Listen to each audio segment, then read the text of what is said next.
Lunes Santo, el segundo día de la Semana Santa, el día inmediatamente después del Domingo de Ramos.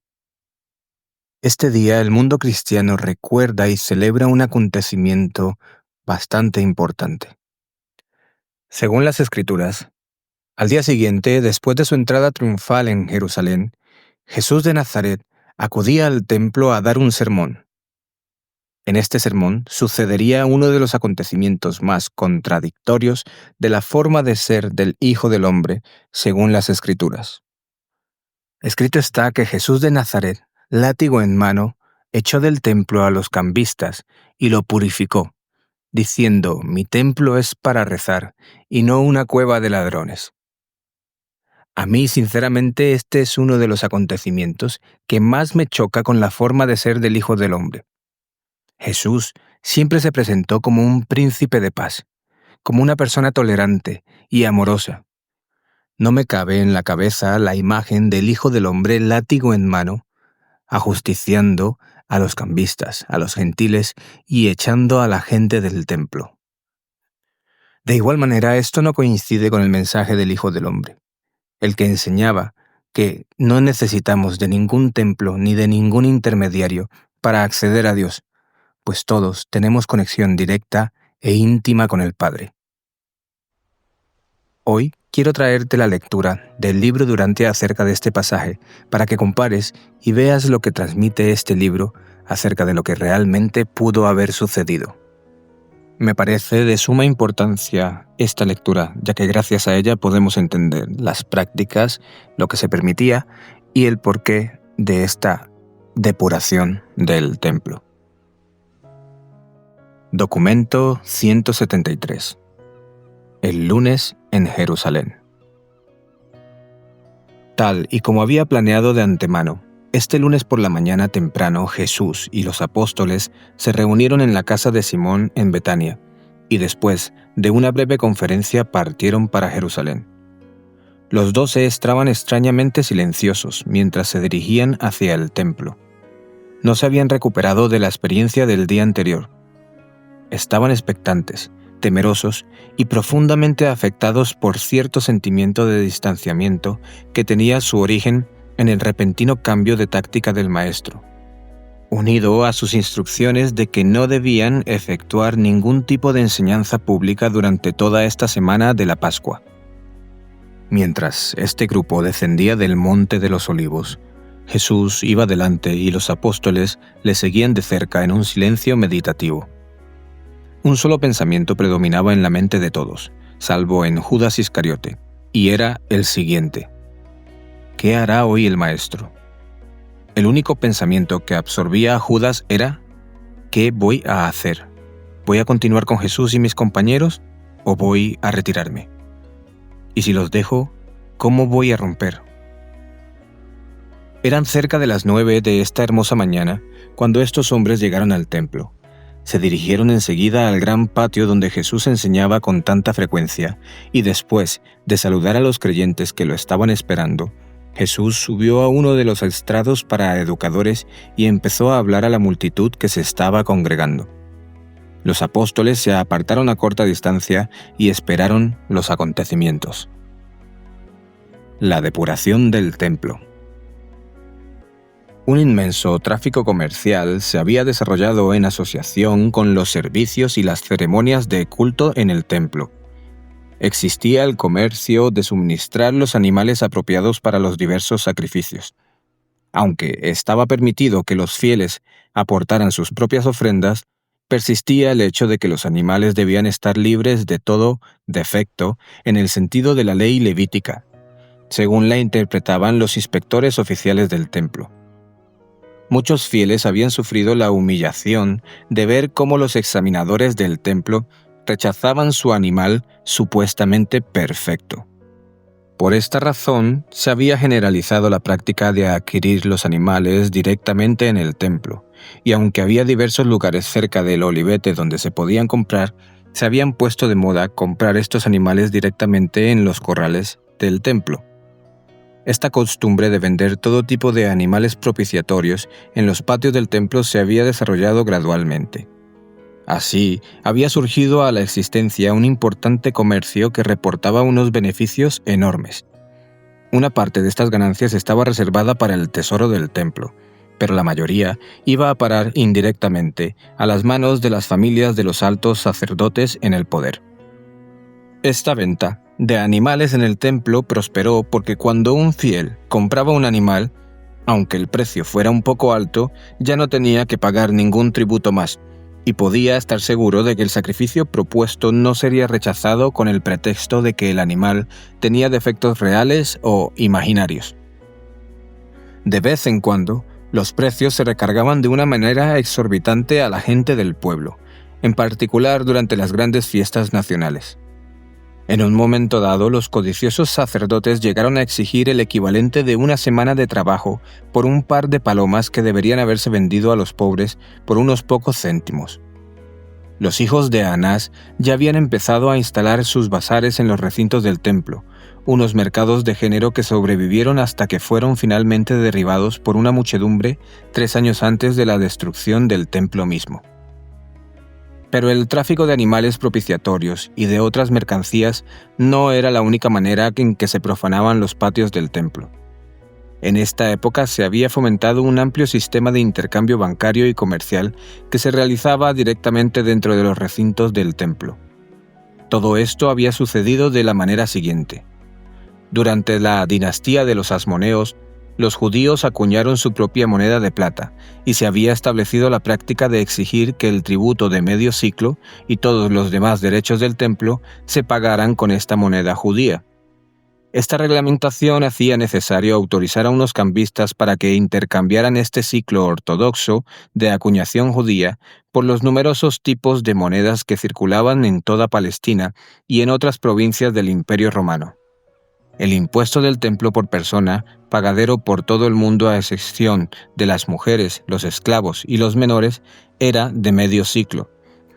Una moneda de casi 2 centímetros de diámetro, pero bastante gruesa. En los tiempos de Jesús, los sacerdotes también estaban exentos de pagar los impuestos del templo.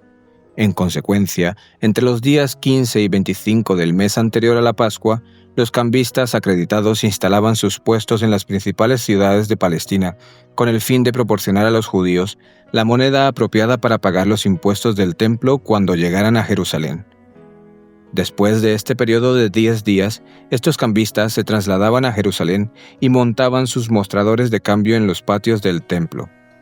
Estaban autorizados a cobrar una comisión equivalente a 3 o 4 céntimos por el cambio de una moneda valorada de unos 10 céntimos, y en el caso de que se deseara cambiar una moneda de mayor valor, tenían permiso para cobrar el doble. Estos banqueros del templo también se lucraban cambiando todo el dinero destinado a comprar los animales propiciatorios y a pagar los votos y las ofrendas. Estos cambistas del templo no solo dirigían un negocio regular de banca para obtener beneficios con el intercambio de más de 20 tipos de monedas que los peregrinos visitantes traían periódicamente a Jerusalén, sino que también se dedicaban a todas las otras clases de operaciones relacionadas con el oficio de banquero. Tanto el tesoro del templo como los jefes del mismo obtenían unos beneficios enormes con estas actividades comerciales. No era raro que el tesoro del templo contuviera más de $10 millones de 1935, mientras que la gente común y corriente languidecía en la miseria y continuaba pagando estas recaudaciones injustas. Este lunes, por la mañana, Jesús intentó enseñar el Evangelio del Reino Celestial en medio de esta multitud ruidosa de cambistas, mercaderes y vendedores de ganado. No era el único que se sentía molesto por esta profanación del templo. La gente corriente, y en especial los visitantes judíos de las provincias extranjeras, también se sentían completamente contrariados por esta profanación especulativa de su templo nacional de culto. En esta época, el mismo Sanedrín celebraba sus reuniones regulares en una sala que estaba rodeada por todo este murmullo y confusión del comercio y del trueque. Cuando Jesús estaba a punto de empezar su alocución, se produjeron 2 incidentes que atrajeron su atención. En el mostrador de un cambista cercano había surgido una discusión violenta y acalorada porque al parecer se le había cobrado con exceso a un judío de Alejandría y, en el mismo momento, el aire se desgarró con los mugidos de una manada de unos 100 bueyes que estaban siendo conducidos de una sección de los corrales a otra. Mientras Jesús se detenía contemplando de manera silenciosa pero meditativa esta escena de comercio y de confusión, observó cerca de él a un Galileo sencillo, un hombre con quien había hablado una vez en Hirón, que estaba siendo ridiculizado y empujado por unos judeos arrogantes que se consideraban superiores. Todo esto se combinó para que se produjera en el alma de Jesús uno de esos extraños arrebatos periódicos de indignada emoción. Ante el asombro de sus apóstoles que estaban allí cerca y que se abstuvieron de participar en lo que siguió a continuación, Jesús bajó del estrado de los instructores, se dirigió hacia el muchacho que conducía el ganado a través del patio, le quitó el látigo de cuerdas y sacó rápidamente a los animales del templo. Pero esto no fue todo. Ante la mirada asombrada de las miles de personas reunidas en el patio del templo, se dirigió a grandes zancadas majestuosas hacia el corral más alejado y se puso a abrir las puertas de cada establo y a expulsar a los animales encerrados. Para entonces, los peregrinos reunidos se habían entusiasmado y con un griterío tumultuoso se dirigieron a los bazares y empezaron a volcar las mesas de los cambistas. En menos de 5 minutos, todo comercio había sido barrido del templo. En el momento en que los guardias romanos cercanos aparecieron en escena, todo estaba tranquilo, y las multitudes habían recuperado la calma. Jesús regresó a la tribuna de los oradores y dijo a la multitud: «Hoy habéis presenciado lo que está escrito en las Escrituras. Mi casa será llamada una casa de oración para todas las naciones, pero habéis hecho de ella una cueva de ladrones». Antes de que pudiera decir una palabra más, la gran asamblea estalló en hosanas de alabanza, y un gran grupo de jóvenes salió enseguida de la multitud para cantar himnos de gratitud, porque los mercaderes profanos y usureros habían sido echados del templo sagrado. Mientras tanto, algunos sacerdotes habían llegado al lugar y uno de ellos dijo a Jesús: «¿No oyes lo que dicen los hijos de los levitas?». Y el maestro respondió: «¿No has leído nunca que la alabanza ha salido perfecta de la boca de los niños y de los lactantes?». Durante todo el resto del día, mientras Jesús estuvo enseñando, unos guardianes establecidos por el pueblo estuvieron vigilando todos los arcos de entrada y no permitieron que nadie transportara ni siquiera una vasija vacía a través de los patios del templo. Cuando los principales sacerdotes y los escribas se enteraron de estos acontecimientos, se quedaron sin habla. Tenían mucho más miedo del maestro y estaban aún más decididos a destruirlo. Pero estaban confundidos.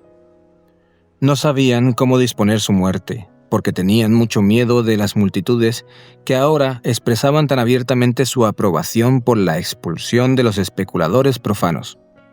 Durante todo este día, un día tranquilo y pacífico en los patios del templo, el pueblo escuchó la enseñanza de Jesús y estuvo literalmente pendiente de sus palabras. Este acto sorprendente de Jesús sobrepasaba la comprensión de sus apóstoles. Estaban tan desconcertados por esta acción repentina e inesperada de su maestro que durante todo el episodio permanecieron agrupados cerca de la tribuna de los oradores. No levantaron ni un dedo para ayudar a esta depuración del templo. Si este acontecimiento espectacular hubiera ocurrido el día anterior, cuando Jesús llegó triunfalmente al templo, al final de la tumultuosa procesión a través de las puertas de la ciudad, todo el tiempo aclamado ruidosamente por la multitud, hubieran estado dispuestos a actuar, pero dada la manera en la que se desarrollaron las cosas, no estaban preparados en absoluto para participar. Esta depuración del templo revela la actitud del maestro hacia la comercialización de las prácticas religiosas, así como su abominación por todas las formas de injusticia y de especulación a expensas de los pobres y de los ignorantes. Este episodio demuestra también que Jesús no aprobaba que se rehusara a emplear la fuerza para proteger a la mayoría de un grupo humano determinado contra las prácticas desleales y esclavizantes de unas minorías injustas que pudieran parapetarse detrás del poder político, financiero o eclesiástico. No se debe permitir que los hombres astutos, perversos e insidiosos se organicen para explotar y oprimir a aquellos que, a causa de su idealismo, no están dispuestos a recurrir a la violencia para protegerse o para promover sus proyectos de vida dignos de alabanza. Como podrás haber entendido, con este acto Jesús no solamente se ganó el favor del pueblo llano, sino que también entró directamente a perjudiciar a los sumos sacerdotes, que eran los máximos beneficiarios de todos los negocios que sucedían en el templo. No es de extrañarse que los sacerdotes se reunieran de urgencia para tratar el tema de Jesús, y sobre todo para saber qué hacer con este inoportuno Galileo. Y por lo tanto, en su sesión del mediodía, el Sanedrín acordó por unanimidad, ya que ningún amigo del maestro había asistido a esta reunión, que Jesús debía ser destruido rápidamente. Pero no pudieron ponerse de acuerdo en cuanto al momento y a la manera en que debía ser arrestado. Finalmente, acordaron designar a 5 grupos para que salieran a mezclarse con la gente e intentaran enredarlo en sus enseñanzas o desacreditarlo de otras maneras a los ojos de los que escuchaban su instrucción. En consecuencia, a eso de las 2, cuando Jesús acababa de empezar su discurso sobre la libertad de la filiación, un grupo de estos ancianos de Israel se abrió paso hasta llegar cerca de él. Lo interrumpieron como de costumbre y le hicieron esta pregunta: ¿con qué autoridad haces estas cosas? ¿Quién te ha dado esa autoridad? Era completamente correcto que los dirigentes del templo y los funcionarios del Sanedrín judío hicieran esta pregunta a cualquiera que se atreviera a enseñar y a actuar de la manera extraordinaria característica de Jesús, especialmente en lo referente a su reciente conducta de eliminar todo comercio del templo. Todos estos mercaderes y cambistas operaban con una licencia otorgada directamente por los dirigentes más elevados, y se suponía que un porcentaje de sus ganancias iba directamente al tesoro del templo. No hay que olvidar que la autoridad era la contraseña de toda la sociedad judía. Los profetas siempre provocaban problemas porque tenían la audacia de atreverse a enseñar sin autoridad, sin haber sido debidamente instruidos en las academias rabínicas ni haber recibido después la ordenación regular del Sanedrín. La carencia de esta autoridad para enseñar pretenciosamente en público se consideraba como indicación de una arrogancia ignorante o de una rebelión abierta. En esta época, solo el Sanedrín podría ordenar a un anciano o a un instructor, y la ceremonia debía tener lugar en presencia de al menos 3 personas que hubieran sido previamente ordenadas de la misma manera. Esta ordenación confería al educador el título de rabino, y también lo capacitaba para actuar como juez, atando y desatando aquellas cuestiones que le fueran presentadas para que emitiera su fallo. Los dirigentes del templo se presentaron ante Jesús a esta hora de la tarde, desafiando no solamente su enseñanza, sino sus actos.